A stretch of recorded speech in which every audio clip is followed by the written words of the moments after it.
se poser des questions. Mais tous ces trucs-là, ça est où même maintenant?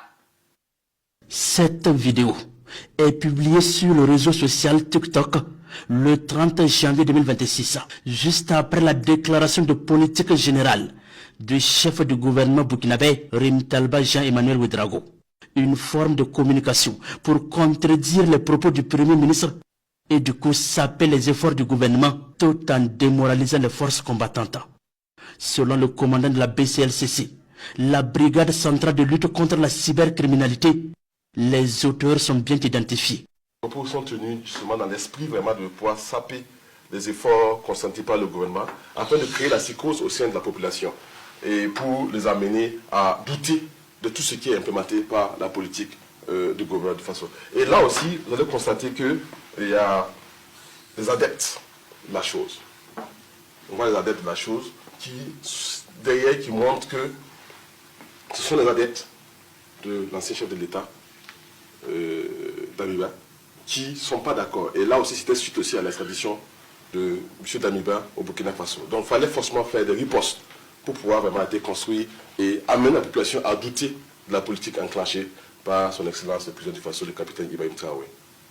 La prolifération des fake news ou fausses informations est bien une réalité au Burkina Faso.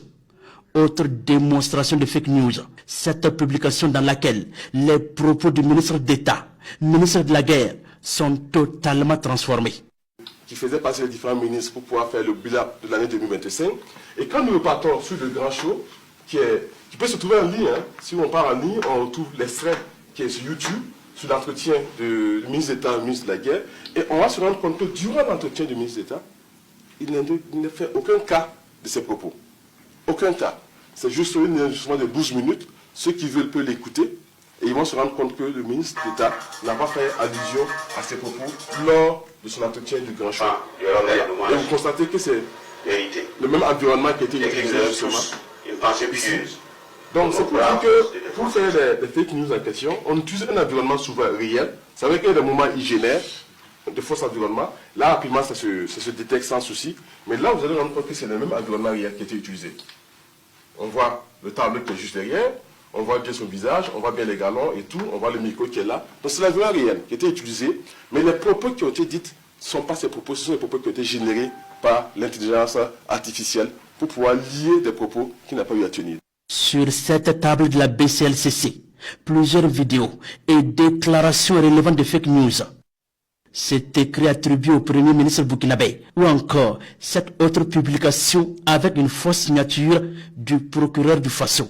À l'analyse, le Burkina Faso est aujourd'hui dans l'œil du cyclone de ses détracteurs. Cela a été fait juste à la sortie du commandant Sorgo par rapport à l'opération COA qui a été lancée justement pour lutter tout ce qui est contre corruption et ainsi de suite.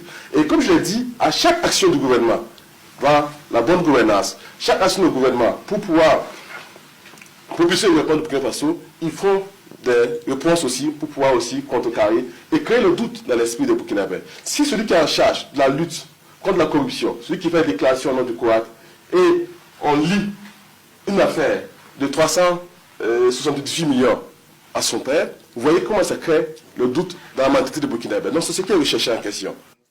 Face à cette triste réalité, le commandant de la brigade centrale de lutte contre la cybercriminalité demande de la prudence et la vérification des sources des différentes publications sur les réseaux sociaux. Ces conseils sont à l'endroit de tous les utilisateurs des réseaux sociaux. Donc vraiment c'est pour nous le moment d'éviter les citoyens burkinabés à se départir de consommer tout ce qui est diffusé sur les réseaux sociaux et à consommer que des produits, on va dire des produits bio. Et les produits bio, c'est quoi? C'est ceux qui sont fournis par le gouvernement, ceux qui sont fournis par les médias de certaines autorités.